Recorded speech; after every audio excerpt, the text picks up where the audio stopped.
네, 우리 옆 사람하고 인사하겠습니다. 하나님의 전을 세웁시다. 이렇게 인사하겠습니다. 하나님의 전을 세웁시다. 네, 하나님의 전을 세웁시다. 네. 오늘은 임재와 오해라는 제목으로 말씀을 나누려고 합니다. 네, 코로나19에 대한 방역 체계가 단계적 일상 회복으로 전환되면서 교회 예배에 대해서도 좀 방역이 완화됐습니다. 그래서 저희가 지난 금요일부터 특별 금요 기도회를 시작했습니다. 특별 금요 기도회를 시작하면서 사실 솔직히 걱정도 좀 많이 했습니다. 몇 명이나 나올까? 경배와 찬양을 시작한다고 해서 인도자도 섭외하고 했는데 사람이 많지 않으면 인도자도 되게 힘들 텐데 경배와 찬양은 잘 이루어질 수 있을까 하는 걱정도 있었습니다. 근데 하지만 계속 코로나를 핑계대고 기도와 예배 드리는 것을 게을리 해서는 안 된다라고 하는 그런 책임감이 느껴져 가지고요. 그래도 해보자라고 하는 생각으로 했습니다. 두세 사람이 모인 곳에 하나님께서 임하시고 또 하나님께서 은혜를 주신다라고 하는 그 약속의 말씀을 믿고 그냥 무조건 시작을 해봤습니다. 근데 예상보다는 훨씬 성도분들이 많이 나오셔서요. 제가 깜짝 놀랐고요. 그래서 하나님께서 우리 교회를 아직도 사랑하고 계시구나. 또 기도와 예배가 회복되기를 원하신다라고 하는 것을 다시 한번 느끼면서 또 지난 그 첫 번째 특별 금요기도에 예배를 통해서 또 하나님께서 은혜를 많이 주셨습니다. 이번 특별 금요기도의 주제는 하나님의 임재입니다. 그러니까 크리스찬이 살아가면서 가장 중요한 것은 하나님과 함께하는 겁니다. 그러니까 우리 삶의 현장에서 하나님의 임재를 경험하고 예수님의 그 십자가의 능력을 우리가 증언하는 것이 우리들의 책임이면서 또 우리가 누리는 기쁨이기도 하다는 거죠. 그러니까 우리가 살면서 하나님의 임재를 경험하고 그것에 대한 확신이 있을 때 사실 우리의 삶은 완전히 변해가게 됩니다. 지난주에 저희가 말씀을 나누었던 것처럼 야곱의 못을 보면 알 수 있죠. 그 거짓말과 속임수로 도망자 신사돼서 정말 이것이 정말 하나님께서 함께 하시는 길인가, 이게 내가 갈 곳인가, 이 라반 외삼촌 집에 가면서 정말 모든 희망도 잃어버리고 자기 스스로에 대한 부정 또는 자기 스스로에 대한 확신도 없는, 그리고 자기가 지금 가고 있는 길에 대한 확신도 없는 그 상황, 그 상황에서 꿈속에서 하나님을 만납니다. 그리고 그곳에서도 하나님이 있었다. 즉 내가 보기에는 하나님이 없어진 것 같은데 내가 있는 곳에 하나님이 있었구나라고 하는 그 확신이 있을 때 그 야곱의 삶의 모습들은 완전히 바뀌어갑니다. 그 꿈을 꾼 것, 이것을 통해서 완전히 그 전과 후는 완전히 그 분위기가 바뀐다는 거죠. 어찌 보면 희망도 없고 되게 우울한 분위기였던 것이 이제는 뭔가 희망이 있고 하나님의 약속을 이루려고 하는 새로운 성취를 향해 나가는 그 길로 변했다는 것입니다.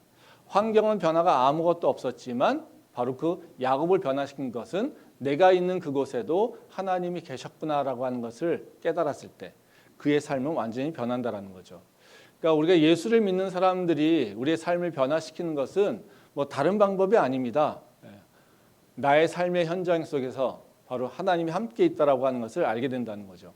세상 사람들은 기쁨을 누리고 그 삶의 활력을 누리는 방법이 자기가 좋아하는 것을 찾는 겁니다. 자기가 기뻐하는 것을 이루는 것이죠. 그래서 좋은 맛집을 가서 맛있는 것을 나한테 대접한다. 나 스스로에게 이런 얘기. 또 좋은 핫플레이스 가서 내 기쁨을 누린다. 또 아니면 뭔가 친구들하고 기쁨을 누리면서 뭔가 이렇게 수다를 확 떨면서 자기를 만족시킴으로써 활력을 얻을 수 있죠. 그것이 육체를 채우는 거에는 영향이 있을 것 같습니다. 근데요, 육체의 만족을 채우는 걸 통해서 우리 삶이 활력으로 바뀌느냐? 전혀 그렇지 않다는 거예요. 그러니까 자꾸 육체의 활력, 육체의 소욕을 채움으로써 나를 대접하고 내가 새로운 활력을 얻으려고 한다면 나는 계속해서 육체의 그 노예가 돼버릴 수밖에 없다는 거죠. 육체의 소욕을 느끼는 것, 육체의 욕정을 채우는 삶은 결국에는 어떻게 되냐면요, 나를 더 올가매고 나의 자유와 나의 평안을 깨버리는 것이 바로 그렇다는 거죠. 옛날 선인들이 많은 얘기하는 것이 뭐냐면요, 육체의 욕망을 채우는 것은 바로 소금물과 같다고 했습니다. 소금물은 마시면 마실수록 어떻습니까? 더 갈증이 납니다. 그러니까 물인데 소금물을 마실 때 오히려 그 갈증이 해소되는 것이 아니라 계속해서 끊임없이 더 갈증돼서 결국에는 바로 그 물의 노예가 되어버리게 된다는 거죠. 그러니까 세상의 방법대로 육체의 소욕을 따라서 살아갈 때 우리를 자유롭게 하느냐? 절대 그렇지 않다는 거예요. 우리에게 새 힘을 주느냐? 네, 그렇지 않다는 거예요. 결국에는 바로 우리가 육체의 소욕을 계속 따라갈 때 우리는 육체의 노예에 묶여서 살게 될 수밖에 없다는 것입니다. 근데 우리는 영적인 사람이잖아요. 그러니까 우리는 그렇게 사는 게 옳지 않다라고 하는 것을 알고 있습니다. 그래서 우리가 우리의 삶을 바꾸는 방법은 다른 것이 아니라 우리 삶 속에서 바로 하나님이 함께하고 있다라고 하는 것을 우리가 깨달을 때 우리는 바로 새로운 삶으로 나갈 수 있다는 것이죠. 그래서 우리가 지금 만약에 삶이 공고하다, 내 삶에 지금 활력이 없는 것 같다, 내 삶에 기쁨이 없는 것 같다, 그렇다면 한번 우리 삶을 스스로 진지하게 생각해 보셔야 됩니다. 내 삶의 환경만 보는 것이 아니라 내 안에 있는 영적인 소리를 들어야 된다는 거죠. 나는 진짜 내가 하나님이 함께하고 있다는 것을 믿고 있는가? 나는 내 삶에서 지금 하나님과 함께하고 있는가? 나는 진짜로 바로 예수를 믿는 자로서 바로 하나님과 동행하는 삶을 살고 있는가? 진지하게 나에게 물어봐야 된다는 거예요. 그 질문에 대한 답을 찾지 않으면, 그 질문 속에서 하나님이 나와 함께한다라고 하는 그 분명한 확신의 답이 있지 않으면 다른 방법으로는 내 삶의 활력을 다시 채우기는 어렵다라는 겁니다. 근데 이 하나님의 임재라고 하는 것을 얘기할 때 보면 우리한테는 참 어렵지 않습니까? 네. 하나님의 임재하는 건 너무 좋아요. 네. 그렇지만 너무 어려워요. 그렇지 않습니까? 네. 하나님의 임재하면 뭔가 이렇게 그 나한테 오는 이렇게 충만한 은혜, 기쁨 이런 게 오는 것보다 어떻습니까? 잘 안 되는데. 이런 생각이 더 많이 든다는 거예요. 하나님의 임재 맞아요, 좋아요. 하나님 함께 하니까요 그 사람들 삶이 바뀌더라고요. 근데요 하나님의 임재가 나한테는 잘 안 이루어져요. 뭐 이런 얘기를 많이 하는 경우가 있다는 것입니다. 그러니까 우리가 하나님의 임재를 얘기하면 우리한테 문득 떠오르는 생각들이 한 몇 가지 질문이 있습니다. 이렇게 뭐 여러 가지 있을 수 있겠지만 오늘 저희가 생각해 보려고 하는 것은 이제 세 가지 정도의 질문이에요. 뭐 이게 앞으로도 계속해서 그런 얘기를 할 텐데요. 가장 먼저는 하나님의 임재 좋아요. 근데 나한테는 안 이루어지던데요. 하나님의 임재가 나한테는 안 이루어지더라고요. 다른 사람한테는 오는데요. 나한테는 안 이루어지더라고요. 하나님 나를 사랑하지 않는 것 같아요. 뭐 이런 생각을 드는 거죠. 또 두 번째로 이제 떠오르는 생각이 뭐냐면요. 하나님의 임재? 그래요. 좋은 것 같아요. 근데 그게 내 삶을 바꿀까?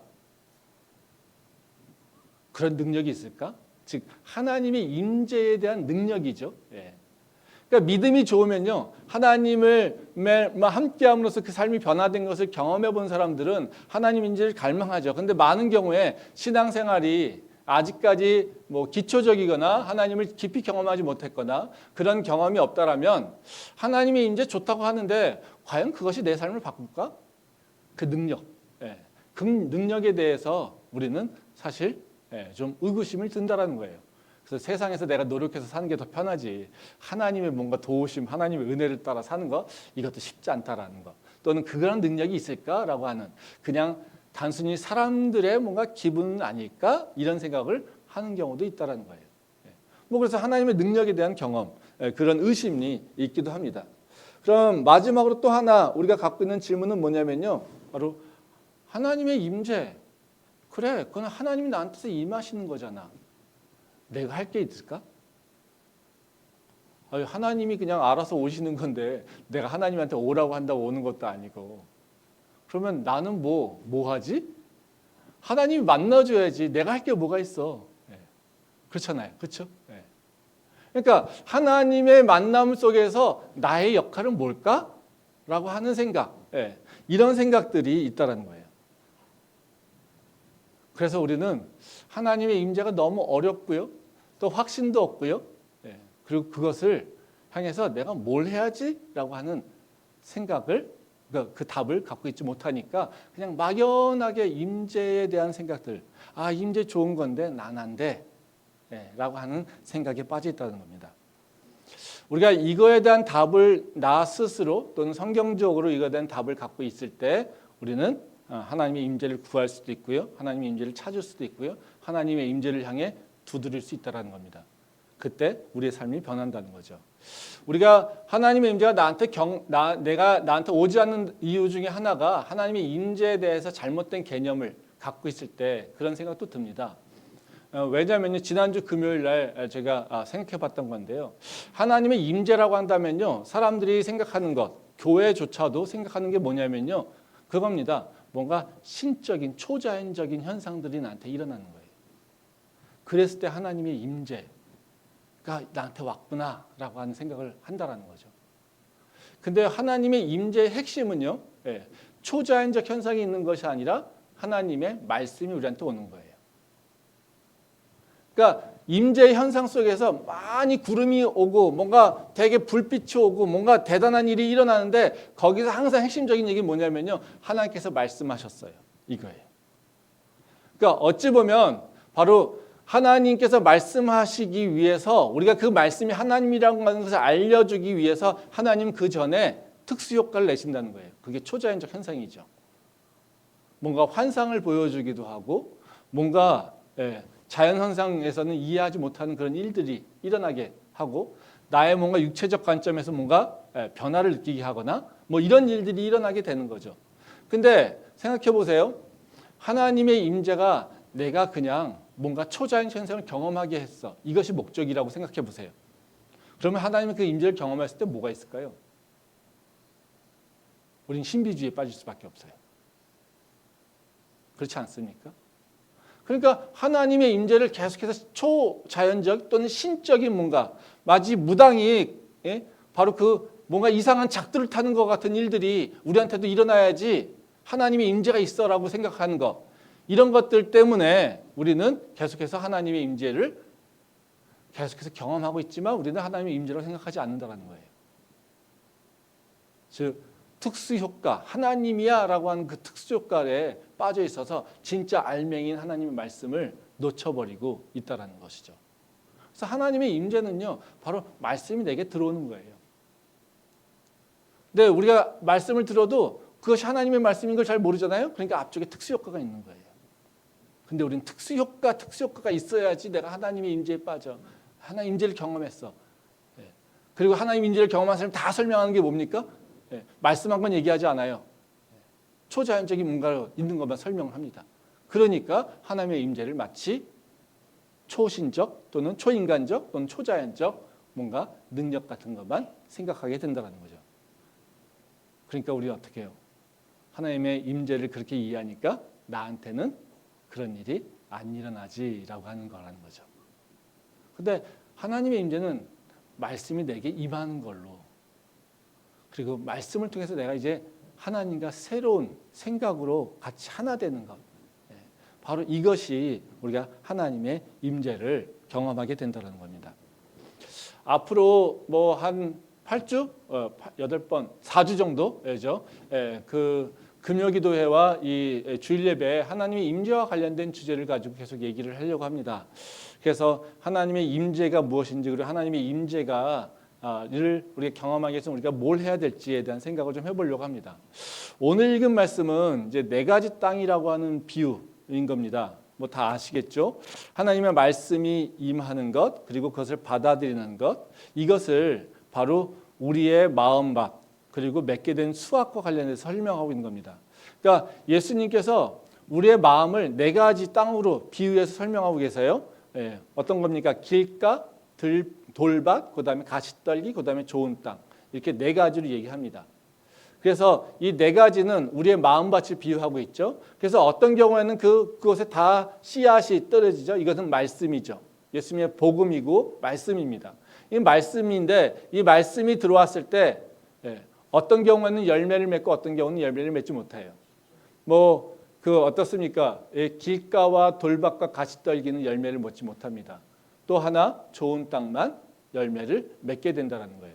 그것도 100배, 60배, 30배의 열매를 맺게 된다는 것을 얘기합니다. 그래서 땅의 종류를 가지고 얘기를 하는데요. 바로 여기서 보게 되면 하나님의 말씀이 임하는 것이 나오고요. 그리고 하나님께서 말씀이 임했을 때 우리한테 일어나는 일들에 대한 얘기를 하고 있습니다. 그리고 하나님의 말씀의 그 속성, 특성에 대해서 얘기를 하고 있어요. 그래서 오늘 저희가 앞에서 얘기했던 세 가지 질문들, 바로 나에게도 하나님의 말씀이 임하나? 그리고 하나님의 말씀이 능력이 있나?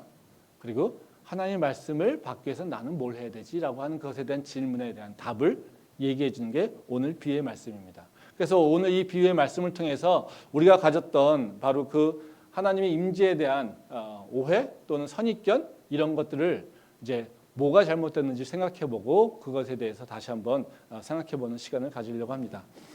이제 첫 번째로요. 그러니까 우리가 하나님의 임재와 관련돼서 가진 선입견은 뭐냐면요. 아까 얘기했듯이 하나님은 나한테 오지 않아. 네, 나를 좀 차별하시는 것 같아. 네, 이겁니다. 근데 이것은 맞을까요? 당연히 틀린 얘기겠죠. 네, 하나님은요. 모든 사람을 차별하지 않고요. 우리 모두에게 임재하십니다. 그게 하나님께서 우리에게 보여주신 거고 약속의 말씀이에요. 말씀 보도록 하겠습니다. 마태복음 13장 3절과 4절 말씀입니다. 예수께서 비유로 여러 가지를 그들에게 말씀하여 이르시되 씨를 뿌리는 자가 뿌리러 나가서 뿌릴새 더러는 길가에 떨어짐에 새들이 와서 먹어버렸고. 그래서 네 가지 땅의 비유에서 이제 그 중요한 역할이 나타나는 건 뭐냐면요. 바로 씨 뿌리는 자가 있다라는 거예요. 씨 뿌린 자의 행동이 드러나는 거죠. 그러니까 여기 이 지금 말씀에서 우리 그냥 하나 한두 줄만 얘기를 했는데요. 여기 보면 이게 씨 뿌리는 패턴에 대한 얘기가 나옵니다.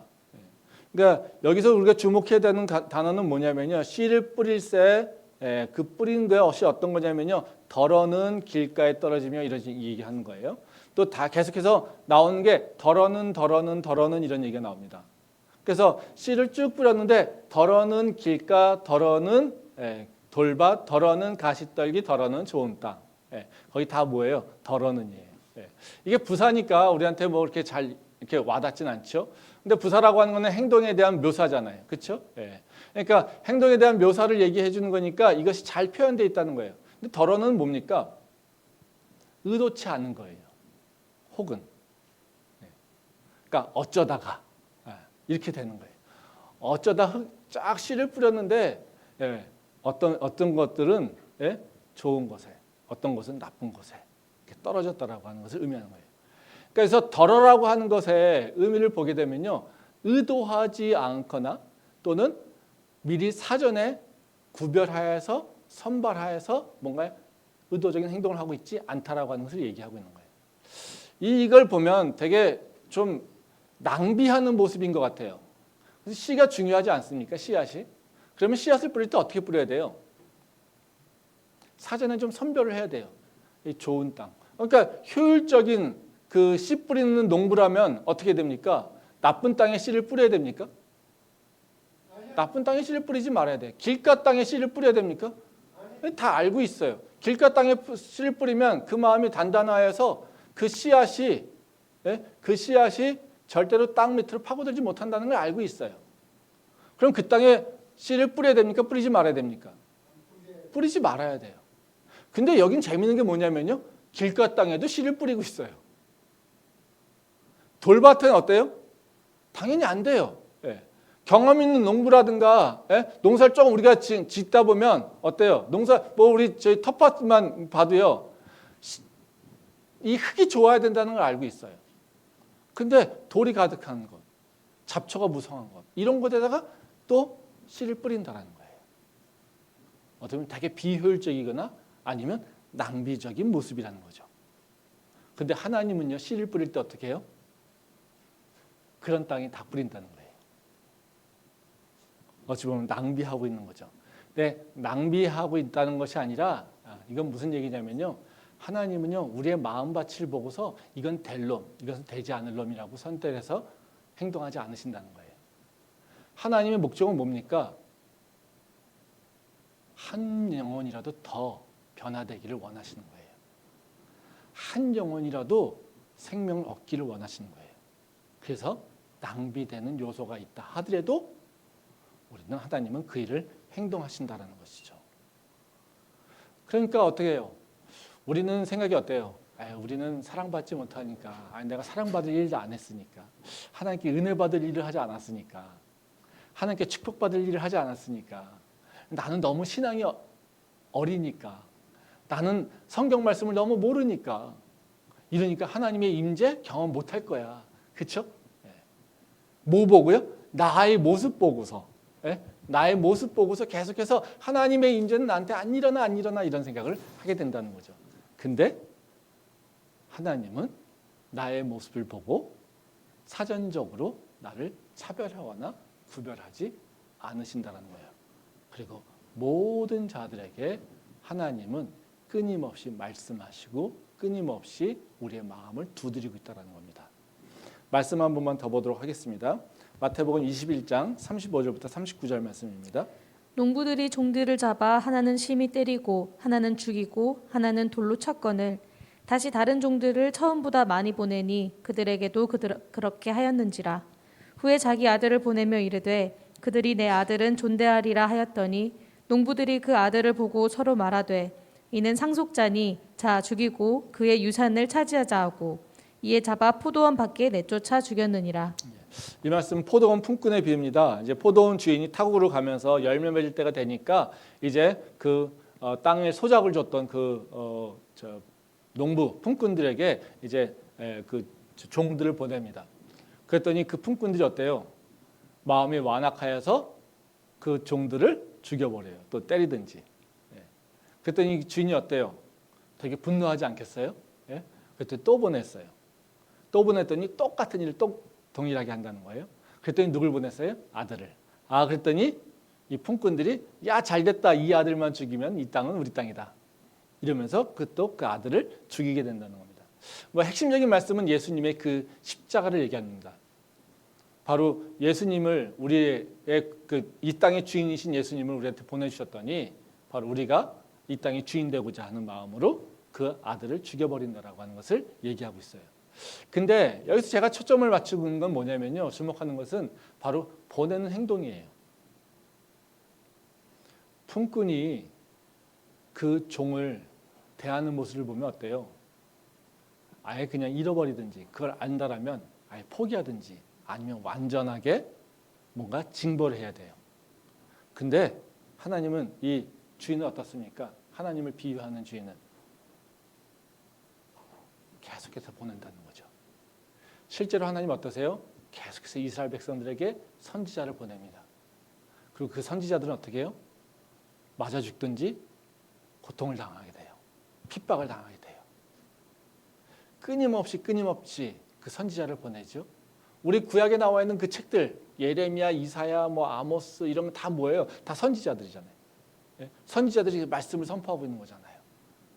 근데 계속해서 선지자를 보냅니다. 근데 그 선지자를 보낼 때마다 바로 이 땅에 그 이스라엘 백성들 또 이 땅의 사람들은 어때요? 그들을 핍박하고 그들을 죽이려고 하고 그런 일이 일어나게 된다는 거죠. 그랬더니 예수님을 보내셨잖아요. 그랬더니 그도 죽이는 거죠. 하나님은요. 이렇게 끊임없이 우리에게 당신의 뜻을 알려주기 위해서 당신의 말씀을 계속해서 보내주십니다. 이게 하나님이에요. 생각해 보세요. 우리가 한 번 하나님께서 말씀해 주셨는데 못 들었어요. 이 멍청한 놈. 그리고 포기하실까요? 하나님께서 우리에게 오셔서 계속해서 말씀하셨어요. 보여주셨어요. 근데 내가 영적으로 깨달음이 없어서 못 봤어요. 그리고 내 마음이 완악해서요. 내가 무시해버렸어요. 그럼 하나님이 포기할까요? 포기하지 않는다는 거예요. 한번 생각해 보세요. 하나님은 나한테만 임재하지 않아.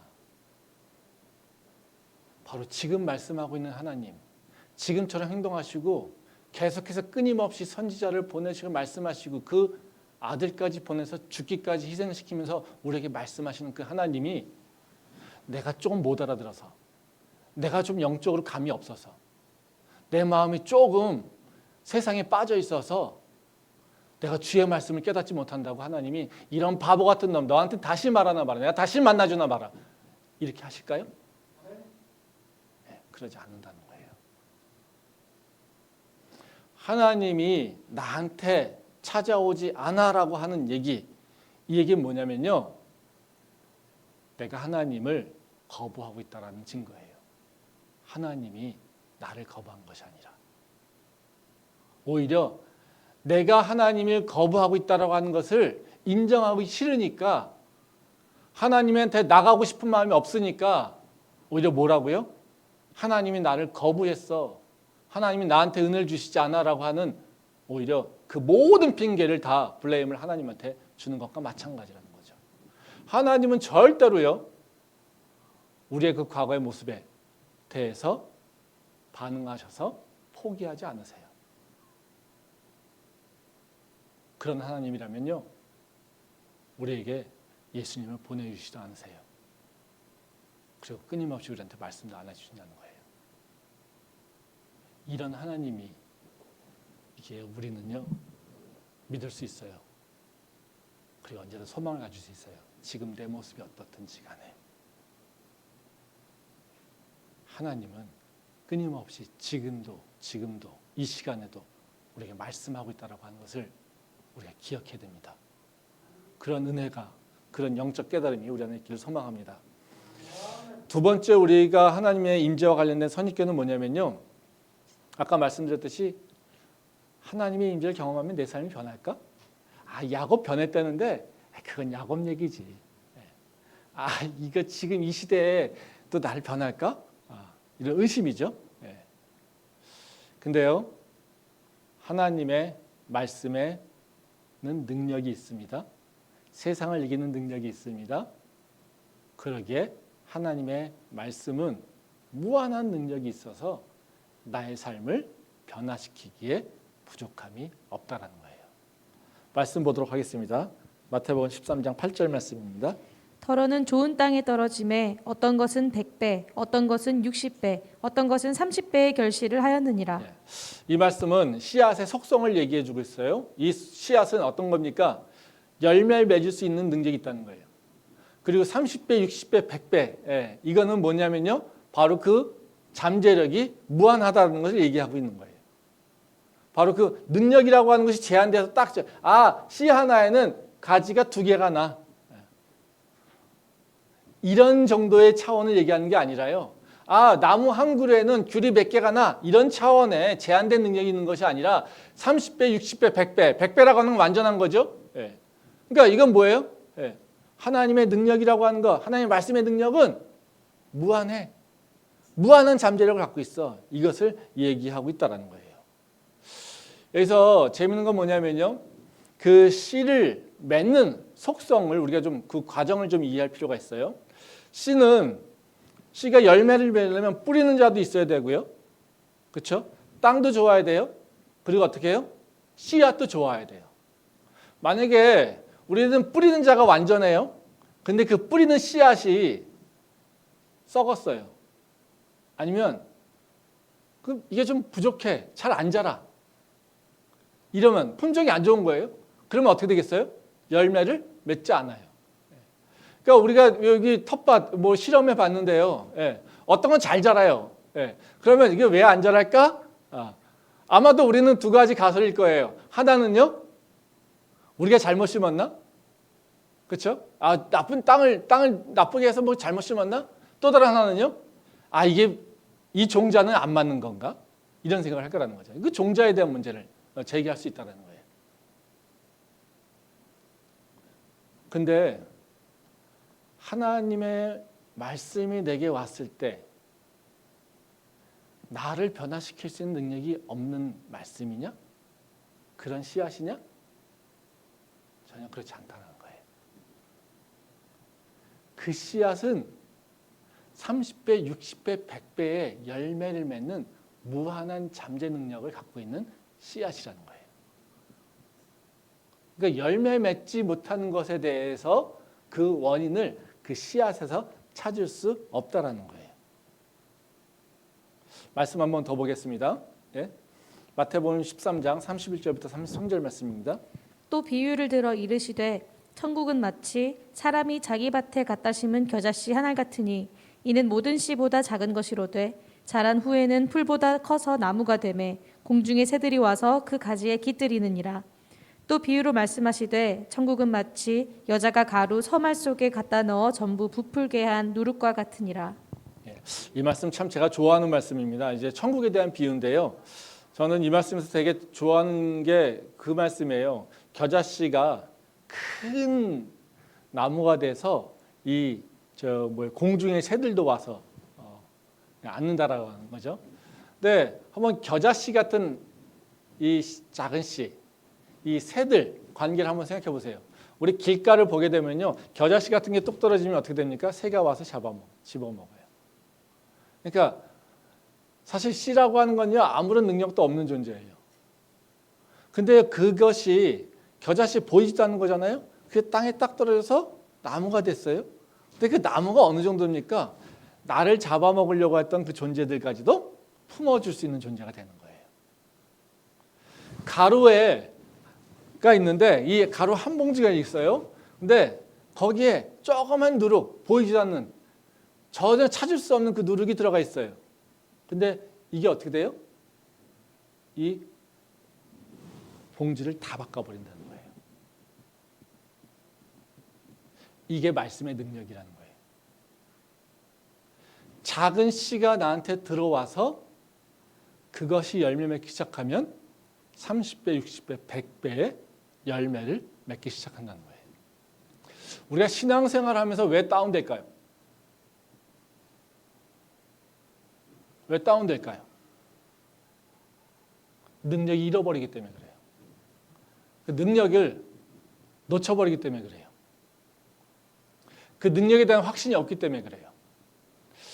세상에서 살다 보면요, 우리가 도전받는 게 있어요. 뭡니까? 야, 네 하나님이 능력 있어? 네가만 있는 말씀이 능력이 있어? 야, 네 믿는 하나님이 능력 있으면 너 왜 그러고 살아? 네가 믿는 말씀이 능력 있으면 너는 왜 그러고 살아? 우리 이 말 들으면 어떻습니까? 가슴이 아프죠. 근데 내 모습을 보면요, 솔직히 꾸질꾸질해. 그래서 자신이 없어. 그렇지 않습니까? 그게 많은 사람들이 경험하는 거예요. 어떨 때? 세상적 가치, 세상적 기준에 나를 평가하고 있을 때. 내 안에 하나님의 그 원대한 뜻이 있고 하나님이 그 뜻을 향하기 위해서 나를 지금해서 계속해서 변화시키고 있다는 것을 모르고 지금 갖고 있는 내 모습, 세상 사람들이 평가하고 있는 그 모습대로 나를 꼭 줄 세우고 그 모습으로 그 기준으로 나를 평가할 때 우리는 어떻게 해요? 절대로 1등이 되진 않아요. 나보다 항상 잘난 놈은 있어요. 그러니까 그 기준으로 항상 줄 서 있으면 우리는 어때요? 작아져요. 우리는 2등, 3등 정도가 아니라 등수를 헤아릴 수 없게 돼. 그러니까 어떻게 돼요? 능력이 있나? 능력 있으면 세상적 가치, 돈도 있게 해주시고 건강도 있게 해주시고 뭐 지위도 있게 해주시고 지식도 있게 해주시고 뭐 이래야지. 뭐 나는 아무것도 없는 것 같아.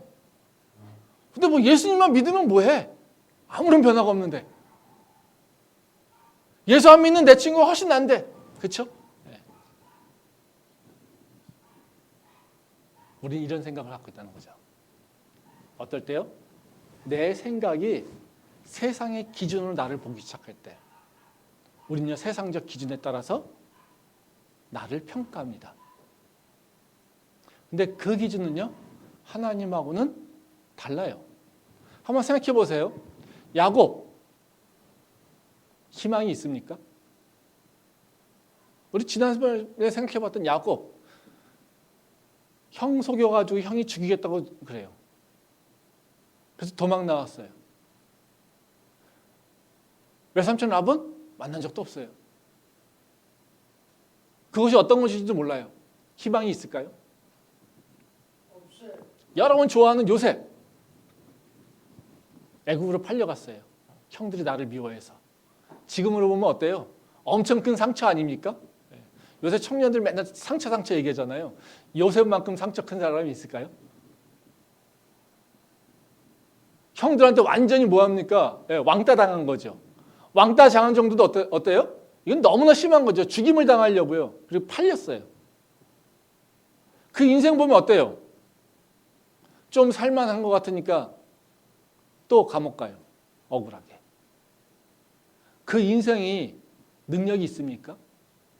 그 믿는 것이 그 인생에 좋은 것이 있겠습니까? 좋아 보입니까? 하나도 안 좋아 보여요.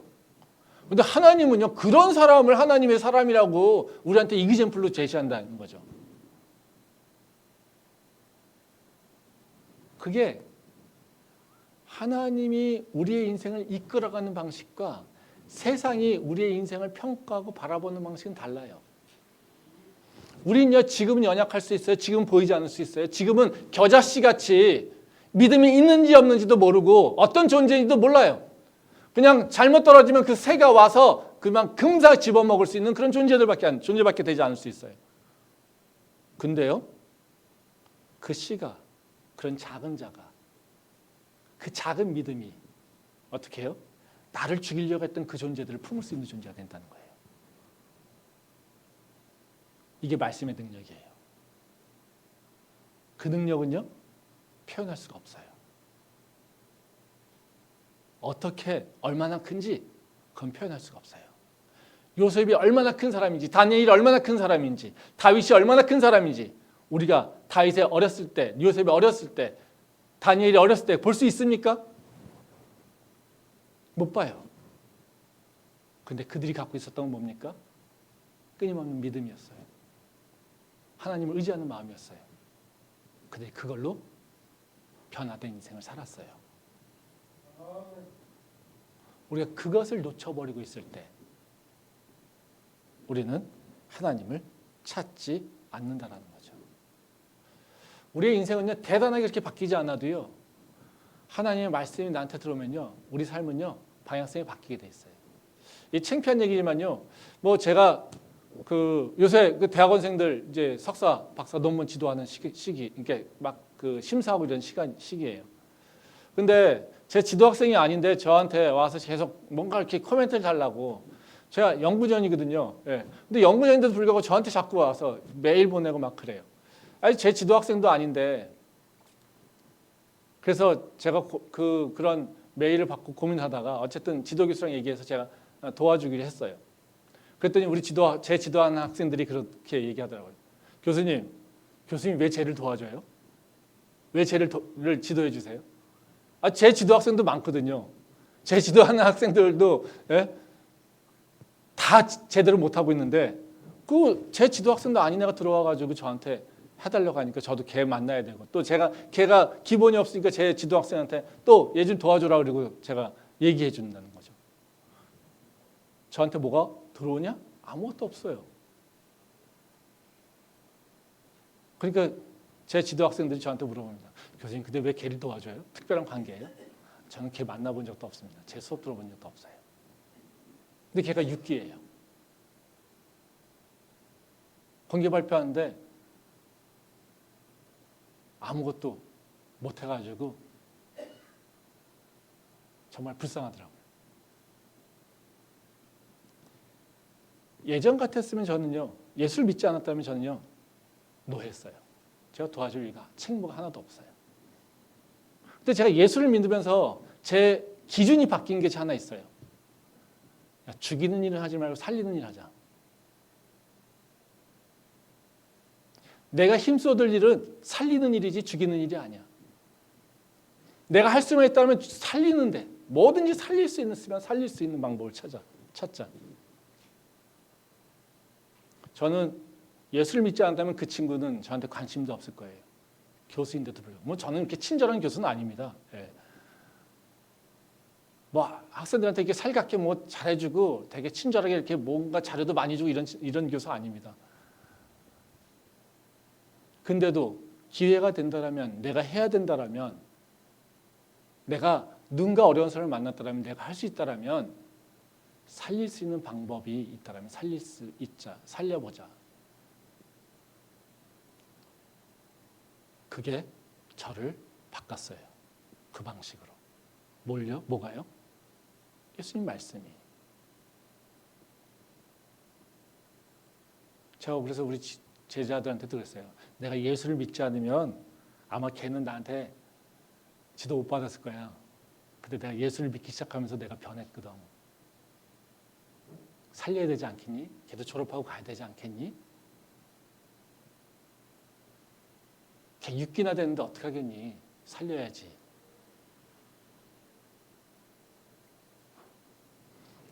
이게 우리의 삶을 바꿔가는 거예요.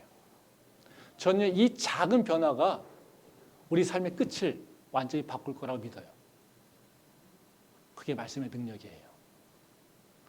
거기서 나오는 그냥 방향만 트는 것이 아니라 그 다음에는요, 제 능력이 한계가 있기 때문에 그걸 다 못 따라가요. 그렇지만요, 하나님께서 각 사람들마다 갖고 있는 계획들이 있어요.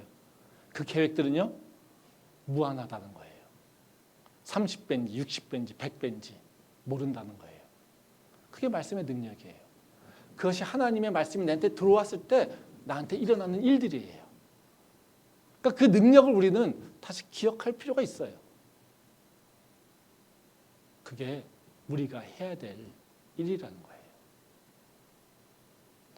저는 우리 캠퍼스의 청년들 뿐만 아니라 우리 모든 성도들이 하나님을 믿는다라면 하나님의 그 능력을 믿으시기 바랍니다. 하나님의 말씀의 그 능력을 믿으시기 바랍니다.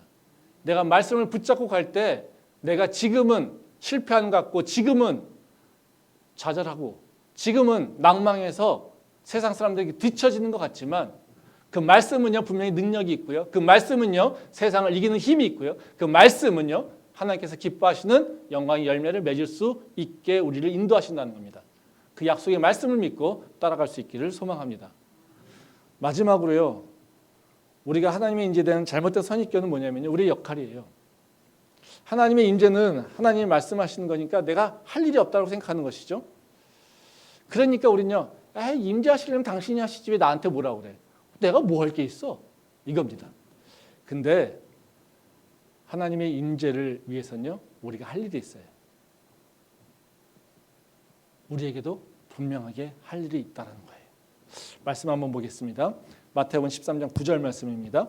귀 있는 자는 들으라 하시니라. 말씀 하나만 더 보겠습니다. 13장 15절부터 16절 말씀입니다. 이 백성들의 마음이 완악하여져서 그 귀는 듣기에 둔하고 눈은 감았으니 이는 눈으로 보고 귀로 듣고 마음으로 깨달아 돌이켜 내게 고침을 받을까 두려워함이라 하였느니라.